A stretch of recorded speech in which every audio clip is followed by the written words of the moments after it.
Started from the basics, I was hoping for a raise. Little bit crave, trying to understand my. Yes, so what's up, guys? It's Data Kind of Story here again, and today we're going to be talking about graphs. Remember last time we created pivot tables, and I told you that pivot tables will be the build up to creating your graphs in Excel. And yeah, so today we're going to create graphs. This is the Excel file that we're going to be working with. So basically, it was the table we used in the previous video. Like I said, the link is above, and you can actually watch that video and you'd see how we created pivot tables. But I'm just going to create it again without explaining too much.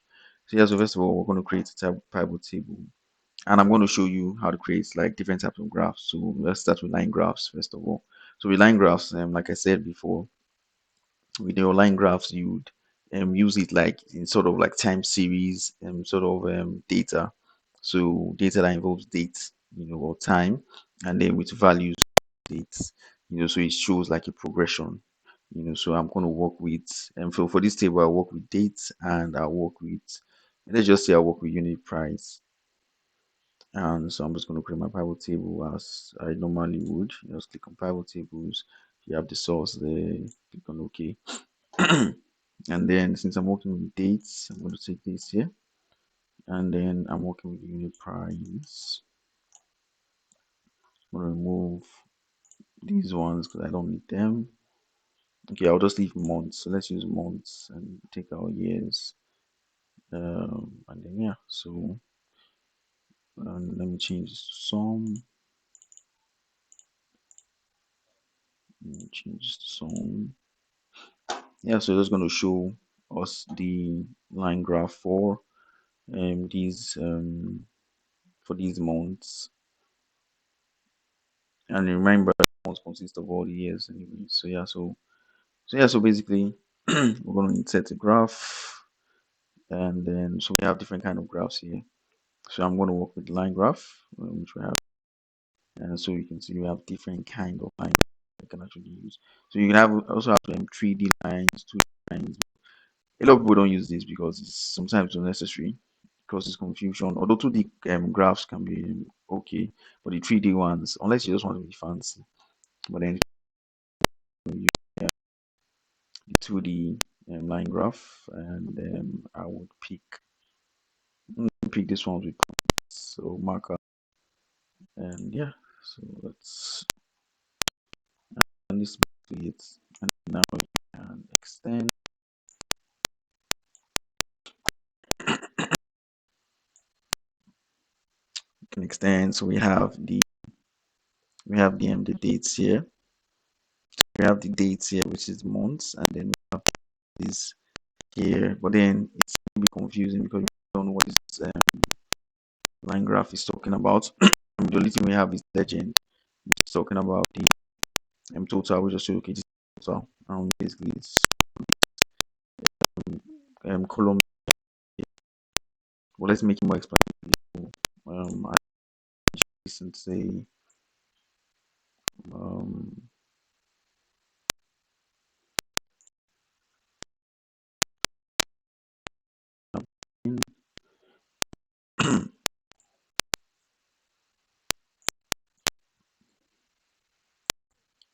price price of price of goods, total price of goods, total price of goods, also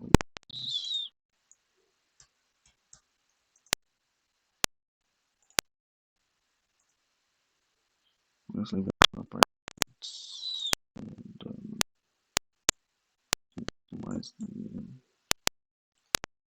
the title of the graph. I can make some changes to it as well.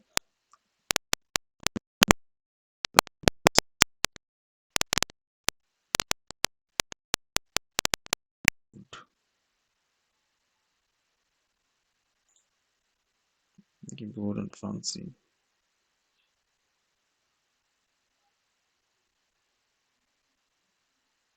Mhm.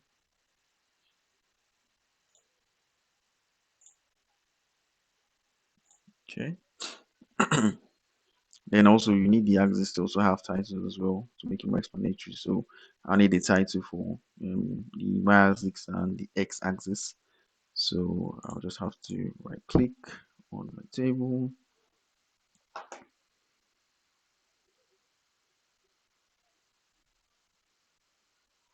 Change that title. Save it and go. So this picture. Do.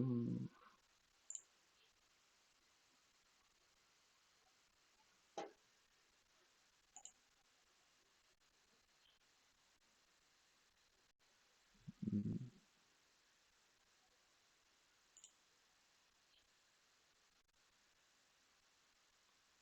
In the design section, you have a lot of designs you can actually use. Right now, it seems they're disabled, but I'll test them out to see if it's going to work. Um, Let me see, add elements, axis titles. So yeah, primary, horizontal. Okay. So I'll call this months,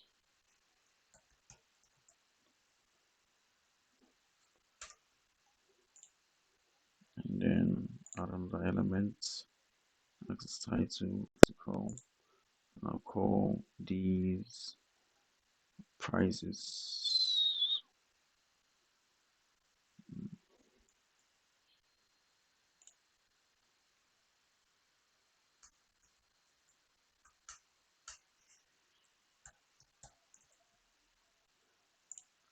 So at least now we have it looks more explanatory now. So you know that this is total price of goods, for different products.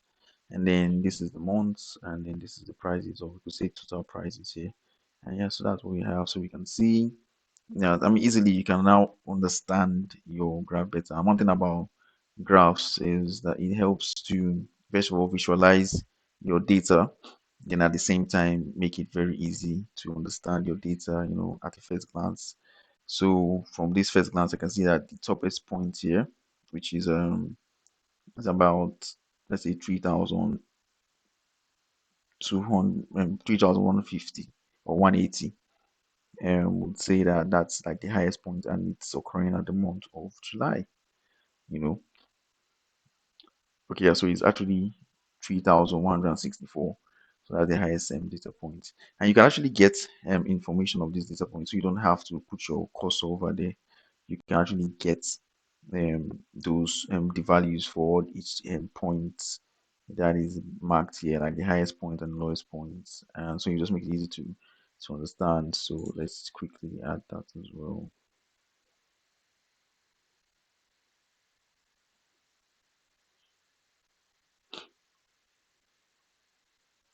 Yeah, yeah, you can add legends. So if you want to add legends, although we already have a legend, which is the total, but then if you want your customized legend, or if you feel like you have other things to add, you can also add that as well. What I'm interested in is adding the values for the data points, which I know is possible. Mm,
I have a feeling it should be here.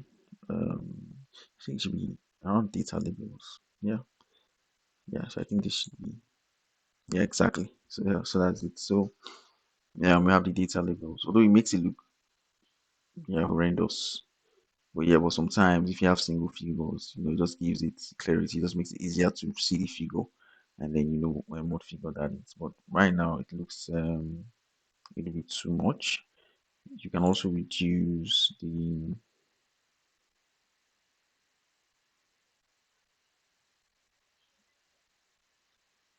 let's see, left.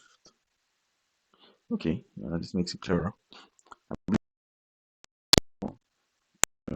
If you want to, but then again, that would not have to come from your pivot table. You could actually use data points there, or you do that within your graph.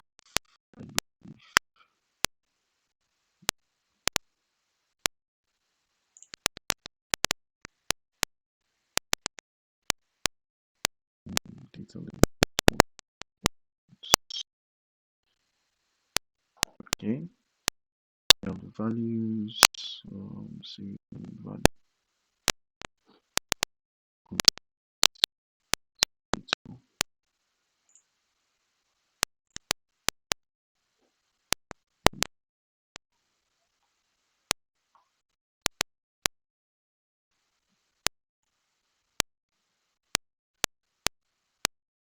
Exactly. So now you can actually see where we're using the points, the decimal points. Let's say 1.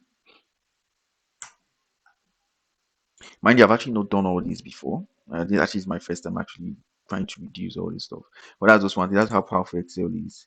Sometimes you just imagine what it can do, and then it gets it done. So like this is like the very first time actually exploring, reducing the decimals. But I just assume that yes, it's probably going to be possible because I know normally, when you have Excel data, you can actually reduce. If you have an Excel spreadsheet, you can actually reduce the decimal point. So why not? It's also happening in the graphs as well. So that's basically it. So yeah, so I think I was going to leave it here because I don't want it to be too complicated. I think yeah, this is okay. And yeah, so you have your graph. The values are clearly there. You can easily view, the points like the highest point which is 3164, the lowest point is 2831, and then yeah, and that's for that. So yeah, so this is a typical example of a line graph. You can also explore more. I mean, there are various options here that I don't know why I can't click them, but I feel maybe there's a certain reason why. So if you go to the design section, you see a lot of designs, different graph styles. You can actually select, and then you'd be able to also use them as well, or just see how it works. For some reason, it's disabled, and I'm not going to trouble too much on that for now. But yeah, but you can actually select different designs here, and then so right now, so let's work with bar charts as well. So one thing with working with graphs is you need to understand for every situation that you have, you need to understand the best graph to represent what you're trying to pass out, what information you're trying to pass out, or what you're trying to show. So like I said, like for dates, I feel like time series representation is best, which line graphs would help most in that. So based on a time, which is the months, you can see the projections of your values, which is what you have here. And then now I want to now work with bar charts. So I'll go back to my original graph and go back to my original graph and see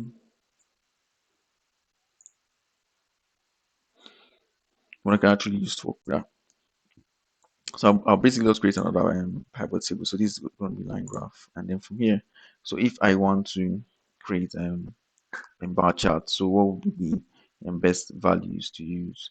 So I'll say, okay, I want to use, let's say, quantity, because bar charts mostly deals with volumes. So I'll do with quantity, and I'll do with, let's say, store ID. Yeah, no, I'll do with product ID. So we have the product ID on the x-axis and then, or on the horizontal axis, and then we have the quantity on the vertical axis. So it gets that volume. So I want to create another pivot table, and then this time around, I would be working with. So for the rows, I would select. I mean, that's the horizontal axis, which we want the product that shows. Let's select product ID for the rows and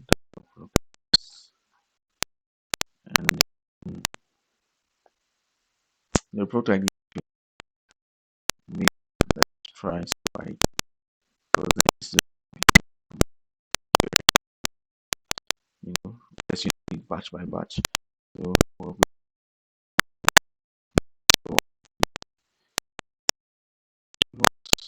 so, that's why it is okay. Yeah,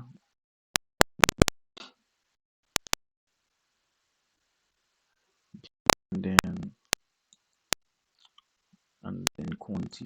So quantity goes to the and sum of quantity. But we have let's create a graph. So let's see which has the most products over the period of years that we have the data for. And so yeah, go to insert, and then we have our graphs. Also recommend a graph. So yeah, click on my bar charts. So we have 3D here. 3D bar charts or columns would actually be very good. So it actually makes it look fancy, and at the same time also passes out the message just as good as a 2D model work with. But let's just continue working with 2D graphs. And then yeah, so that's it basically.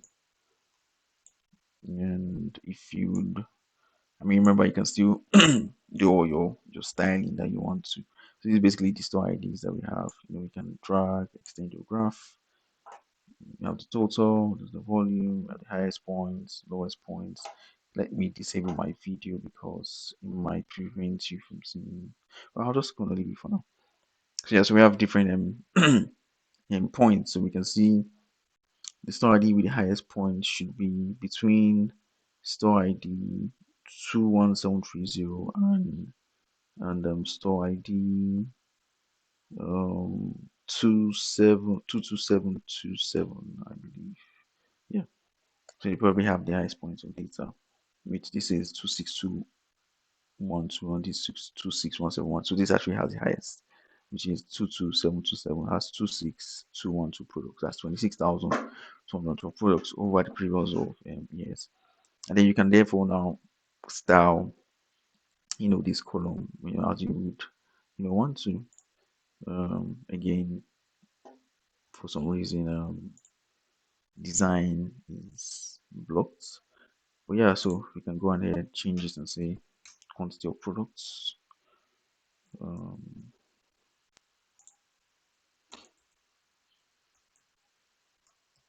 quantity quantity of products.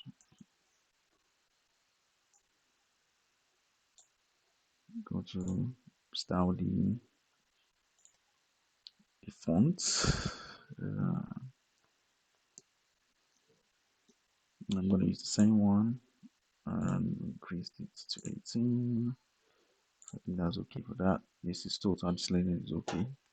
And then get the X and Y axis labels.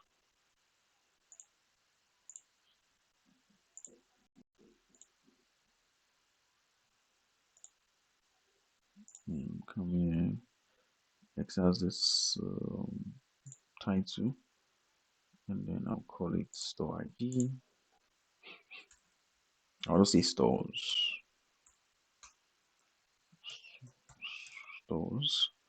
and then for the vertical axis,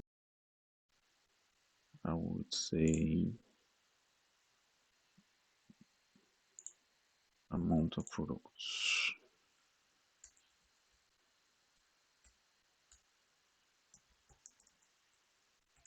Amount of products. And yeah, so it's me more understandable now. From there on, I would that's why yeah.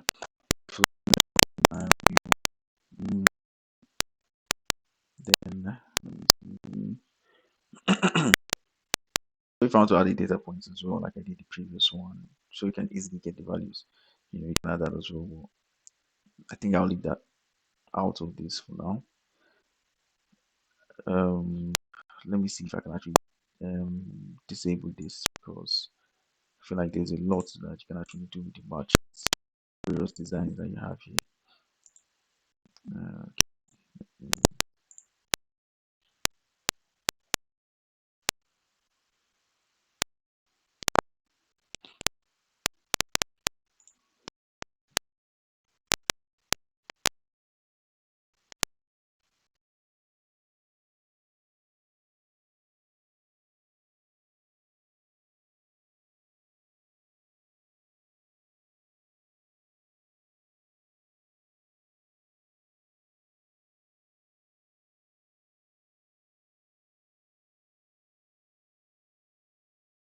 A few moments later.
Yeah, so basically that's it, guys.